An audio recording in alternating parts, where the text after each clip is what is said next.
I'm Daniel Lakis, and welcome to Book 101. Book 101 is all about the books that I read for the last 40 years, and today I have my special guest.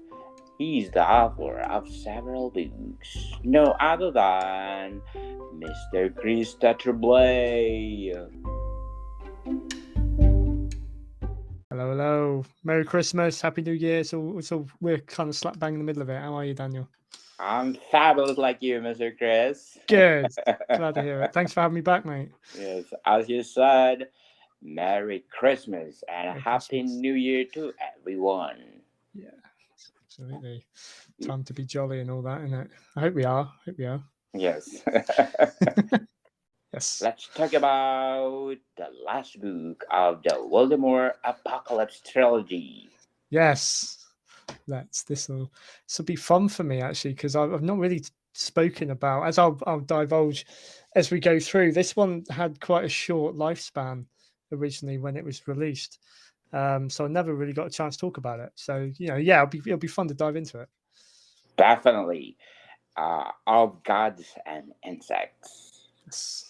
What does the title mean? What's the title mean? So I'll answer it twofold: sort of the meaning behind it and where I got the idea from. I suppose two separate things. So I guess in terms of the story and the trilogy as a whole, Of Gods and Insects, I felt was a perfect title to kind of, it wraps up. It's like two extreme.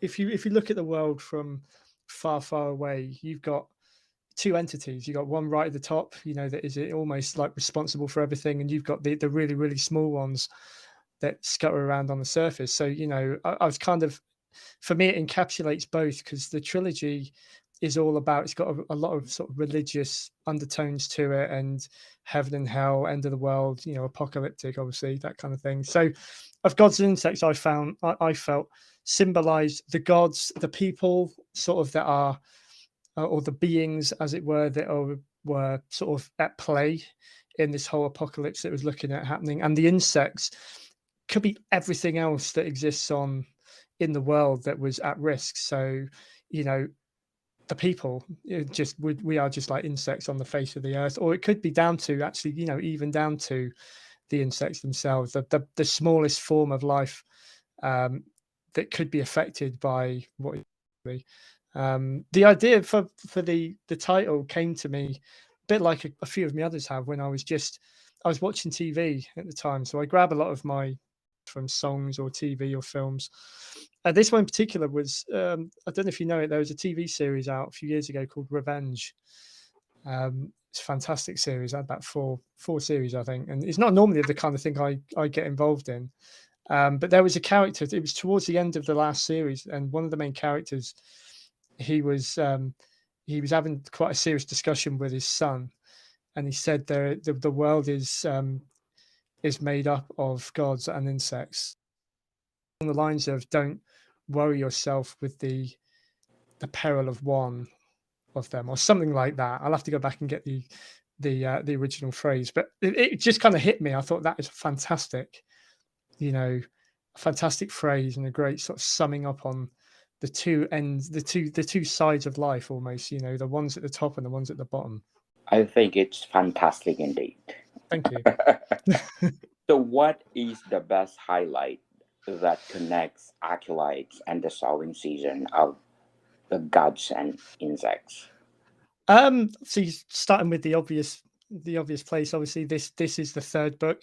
It picks up where the other two left off. This is what it's all been building towards. So the last two books have delved into the history of Wildermoor.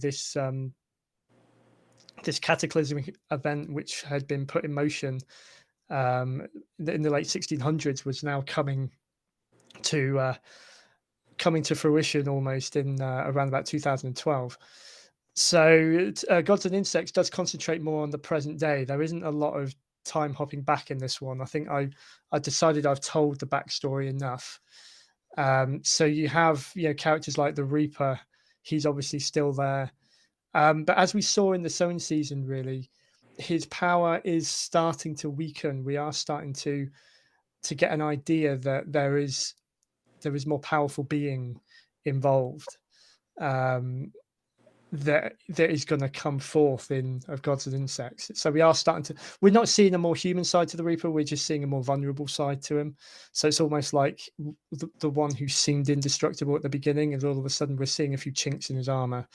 And the other main characters from the other books, so from the Sowing Season we met Jacob Crow, who is one of the main characters throughout the rest of the book. I mean, in this one, just to sum up, in the Sowing Season, he came through a bit like Truman Dark did, a few of the others. He found out through some tragic events that he is connected to the events that happened in the late 1600s with the Council of Eternal Light and this evil that they've unleashed.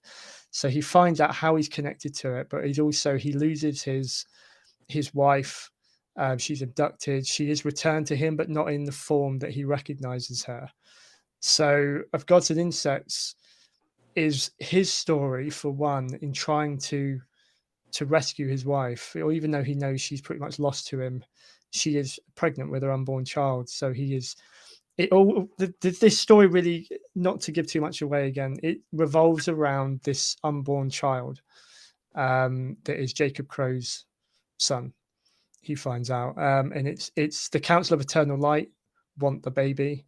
Jacob obviously wants to rescue the baby, but we see this darker force lands in Wildermoor, and the fun thing I had with this book is I was bringing in characters from my other books that I had written at the time that were separate to the Wildermoor trilogy, and I just decided if this was going to reach a climax, I wanted these characters involved as well. So I actually the main sort of bad guy that comes in, called the Trickerjack, is one that some listeners to this, if they're familiar with another one of my books, they'll know the Trickerjack is one of my most, I would say, favored characters that I've created. So one of my favorite highlights really would be that I got to bring him into this to have a bit of fun as well. So what inspired you to write Of Gods and Insects? I needed an ending, obviously. I needed I needed to somewhere for this trilogy to go and for it to end up. When I was writing Acolyte, I knew it wasn't going to be just one book. I had way too much, as it was writing itself. I had way too much story to cram into one. So by the time I got to the end of the Sowing Season, it was all kind of starting to fall into place as to where this was going. But I actually went into the writing of Gods and Insects not knowing what the ending was going to be, because I hadn't decided. I just knew it had to be an ending worthy of having a trilogy for, which was one challenge. But this book in particular, like I said, aside from me bringing in a couple of my other characters from my other books, I saw this more as I had 3, 4, 5 different stories out there. And with me bringing these characters in, I wanted to try and tie all loose ends up, and just, if I was going to have an ending to this trilogy, I was going to have an ending to all of their stories as well. And it was going to give me almost like a blank canvas to then run with after this, that I could go in different directions with other stories and other characters. I mean, in essence, main inspirations behind it, obviously, yes, the events that had happened in Acolyte and Sowing Season, they had to play a part in what's going to happen in this book. But again, it's a homage really to my favorite, not just horror series and films. There's a bit of James Herbert writing in here again. There's a bit of classic horror like Friday the 13th, Halloween, the kind of threat sort of that exists in those. But I also pulled threads or vague sort of storylines and twists that I liked, that I got from films like Revenge of the Sith, which I think I mentioned before. Series like Prison Break. I wanted there to be twists in this one, more so than there had been in the other ones, because I didn't want the readers to predict where this was going, which was fun because I had no idea myself. But yeah, so I pulled on the kind of things that I got from reading those books or watching those TV series or those films that had me wanting to carry on reading, because I knew this one had to keep the reader engaged, really. So what are your challenges in writing this book? This book, this was probably the most challenging one. I've touched on one already, and that I was having to decide where it was going to end up. Anyone who knows me while I'm writing a book knows how frustrated I get, and the fact that I'm not able to decide on an ending. I'm absolutely rubbish. I'm all right at padding out, starting a story, maybe padding it out in the middle, but I'm absolutely rubbish when it comes to deciding I'm finished or steering it in the right direction. So the biggest thing here was, especially going into the writing of it, not knowing what my ending was going to be. That was number one. I had to really decide what was going to happen there. But bringing in this character of the Trickerjack was also massively challenging, because it was only there's one other book. When we meet again to discuss my other book, A Necessary End, I can elaborate on this more. There was a story that I wrote involving the Trickerjack where I finished it on a line. Again, didn't know how to finish it, and a line he was going to say occurred to me, and he was basically he was announcing that he was going to go to Wildermoor. It was a place that people didn't know where it was, and this was what was going to make this line particularly perfect, because he was like, yeah, and you never will. So meaning he's going to somewhere you've never heard of, and it won't exist after he's been there anyway, because of what he was looking to do. I had to justify why he was there.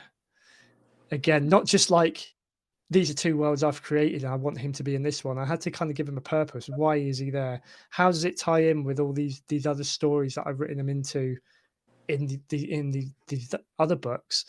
You know, can I justify why he's there? Can I make it believable?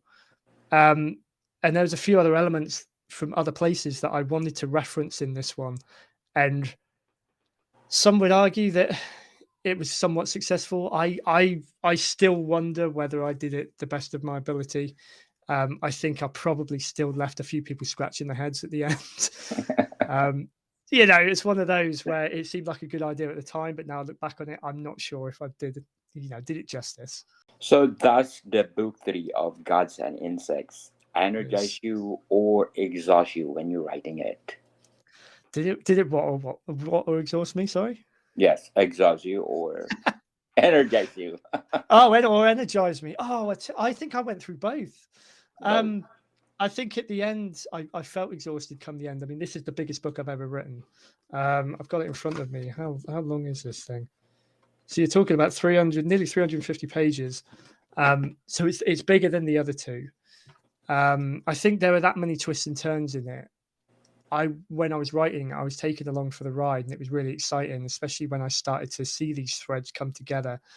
You know, things that came up in the other two books that finally I could bring to a head, and I can sort of, you know, give an ending to. But come the end, I think, yeah, I felt exhausted. I felt sad that I come to the end of it, really, because you kind of feel like you belong somewhere when you've written about it for so long. But yeah, no, I would say most of the writing definitely kept me. You have to keep energized with what you're writing, otherwise there's no point doing it, to be fair.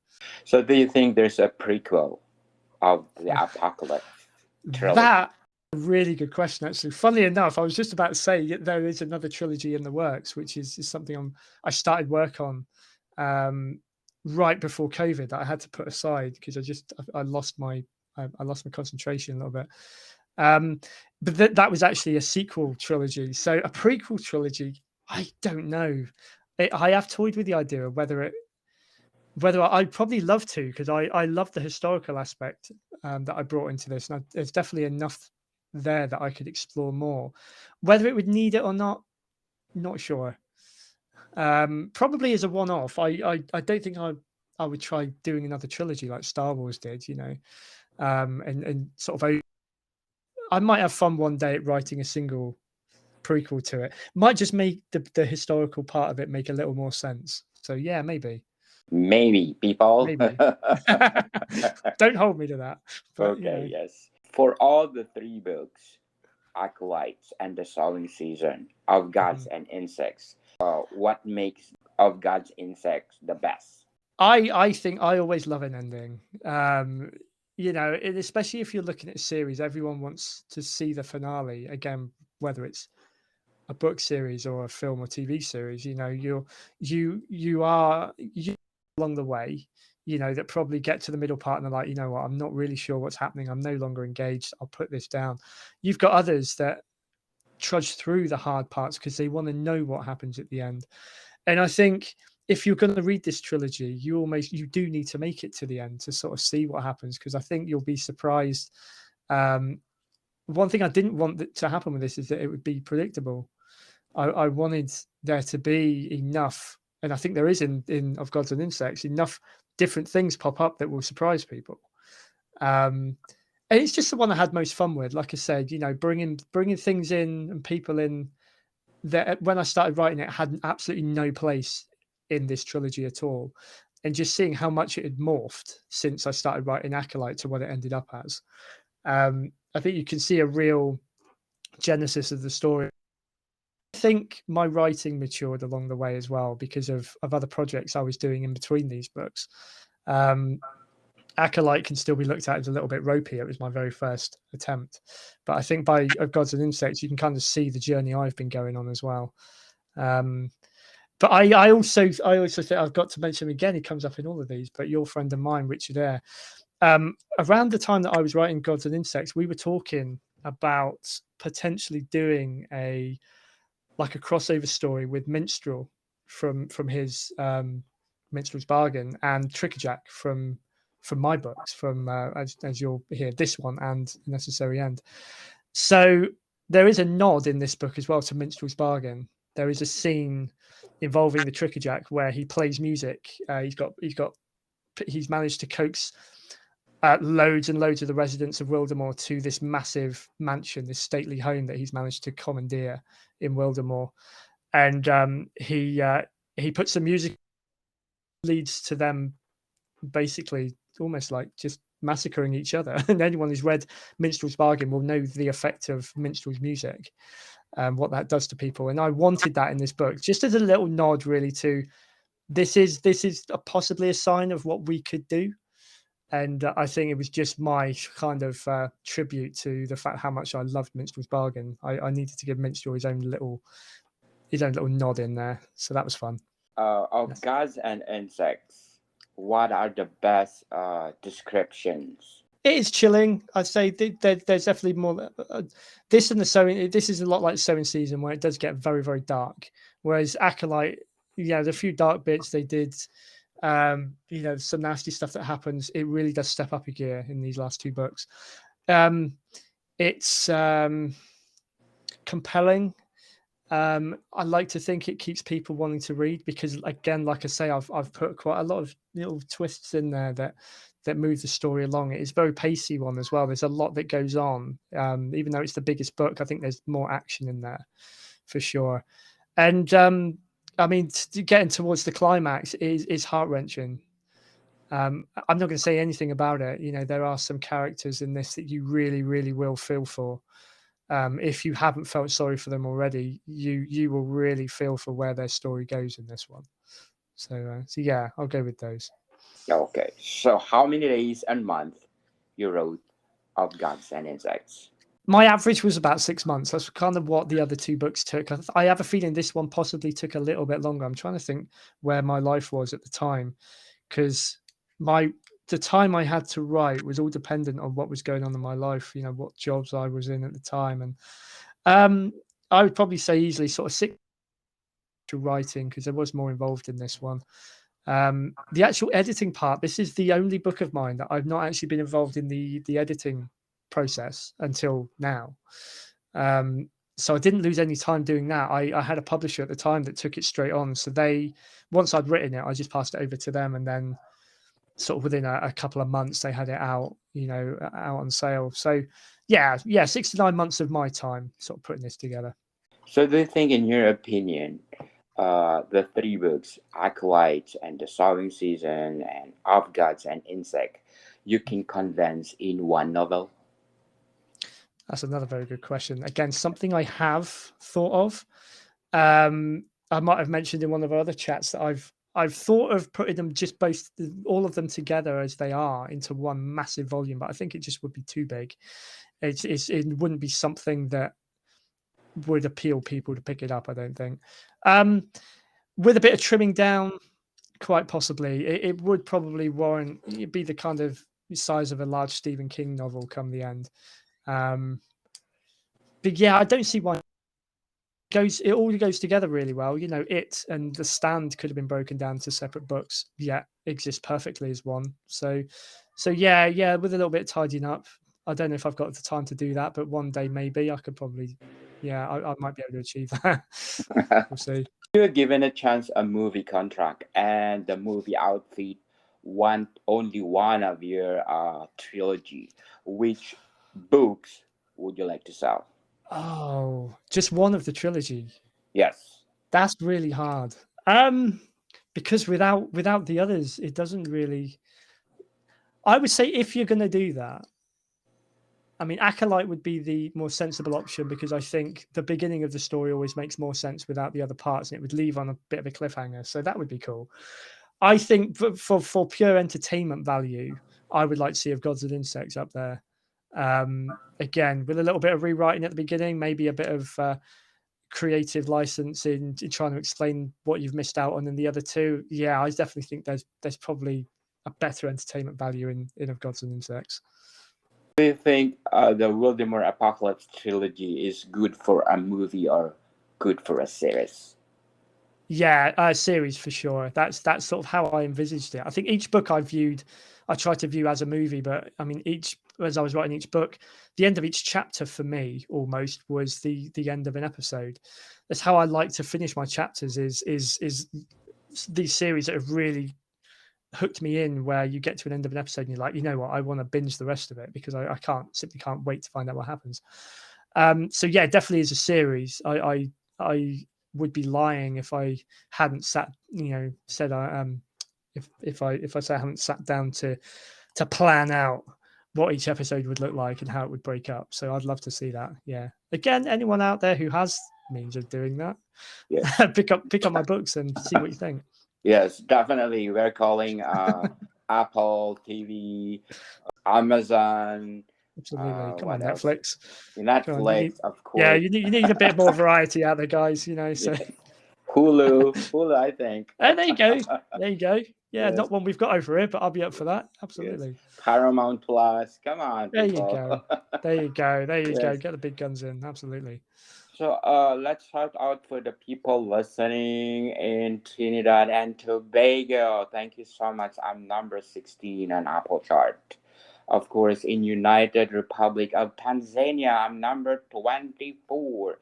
Thank you so much for supporting this podcast. Of course, in Pakistan, I'm number 36. In Canada, I'm number 24. Lebanon at number 169. Namibia at number 67. Mexico, number 44. Gracias todos. Muchas gracias, Mexico. Of course, in Egypt at number 41. Salam alaikum, Egypt. Shukran jazilan. Thank you so much. In Taiwan at number 89. And Estonia at number 18. And thank you so much for supporting this podcast, because this podcast is created to empower writers all over the world, like Mr. Chris. Absolutely. Congratulations, by the way. All these standings are fantastic.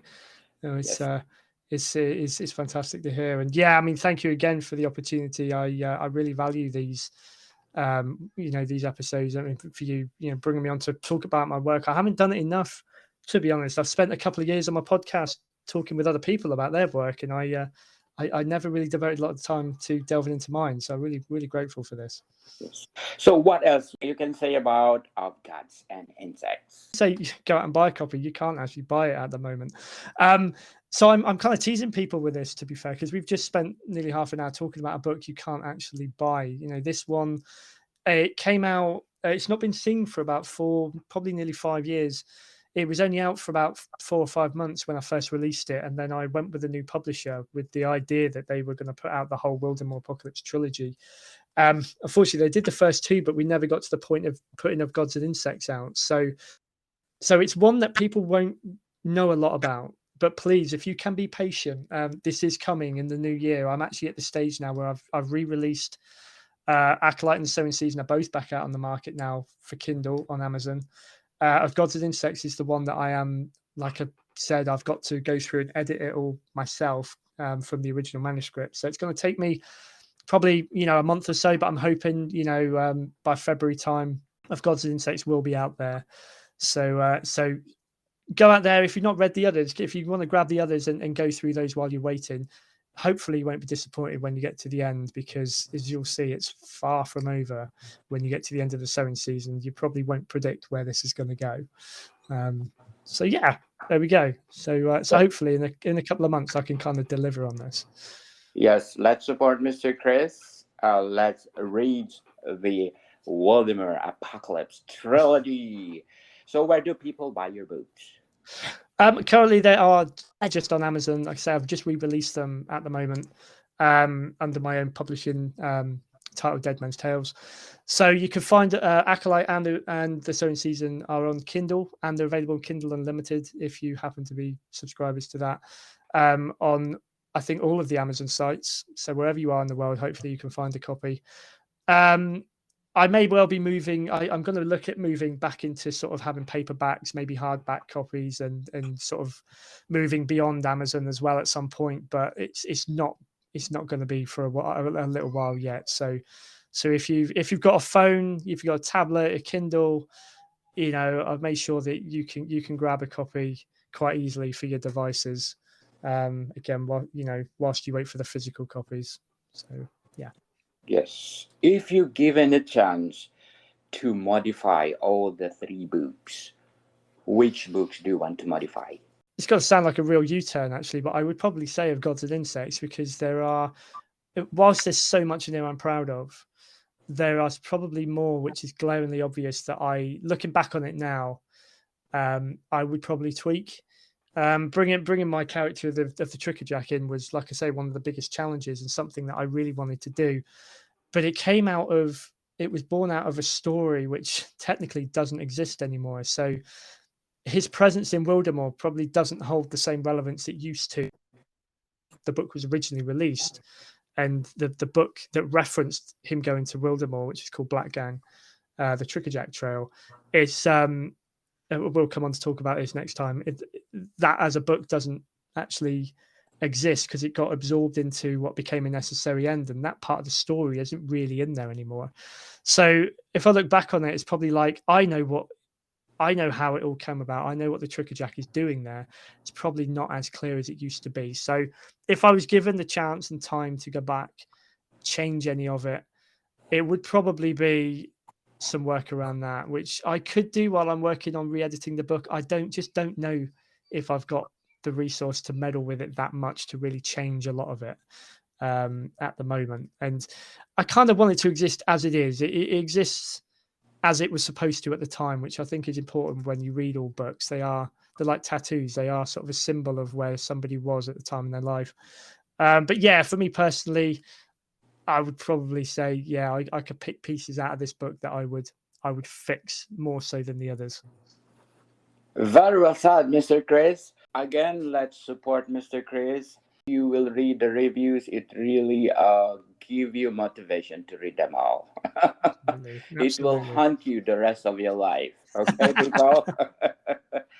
Thank you again for listening. And I want you to invite to listen to my other podcast, Food 101.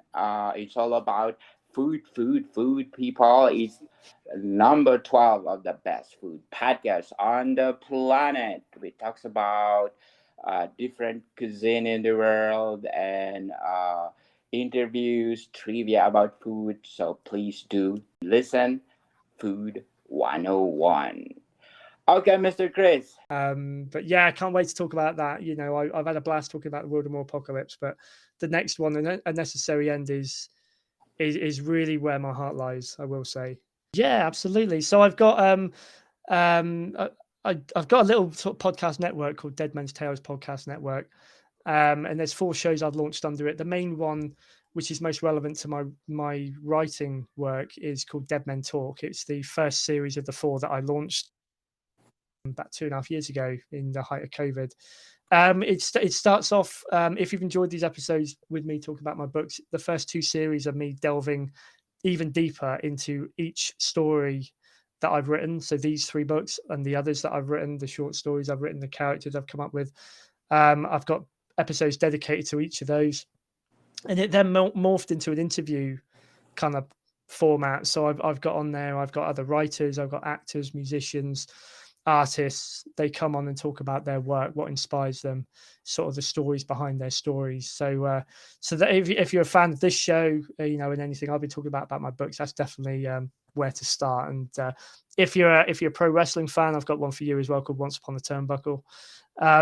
But yeah, check out Dead Men Talk. It's just reached its natural end a few weeks ago. I've decided, at least for the next year, I'm going to leave it where it is while I go back to my writing. So I might have more to talk about on that yet, but it's all available there. You can find it on Anchor, on Spotify, on Apple, all the big ones. So yeah, go check it out. Yes, let's support Mr. Chris, the books and the podcast. Necessarily, and wow, yeah. It's a horror too. It is, yeah, and it's fun. It's a fun one. So fun for me, anyway. Yes, fun. So, being a writer of horror novel, what's the being difference of writing a horror from other genre? Well, I suppose the only thing I've got to compare it with is I've written 2 children's books as well, which raises a few eyebrows when I sort of, you know, say I do horror and children's books. So taking those into, I mean, obviously you've got to know your audiences. You can't get those muddled up. I really don't. I mean, for me personally, I approach them the same in a lot of ways. You know, the stories, the length of the stories, the topics, and that might be completely different. You know, the kids' books didn't take me as long to come up with, but it's really about, you've got to get your thought process in the right place. You know, with a novel, you've got a lot more planning. With kids' books, you draw your inspirations from somewhere different. I know I did.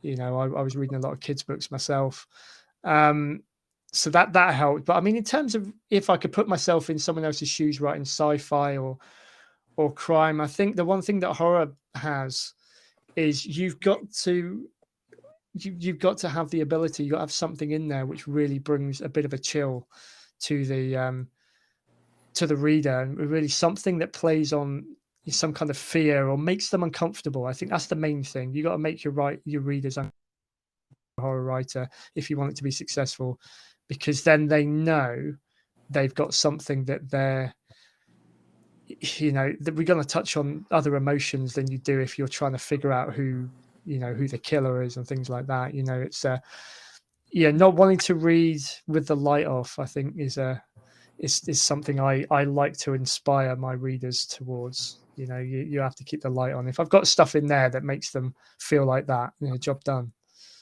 There you go. Yeah, not many would say that. I say, yeah, absolutely. Make them uncomfortable. So.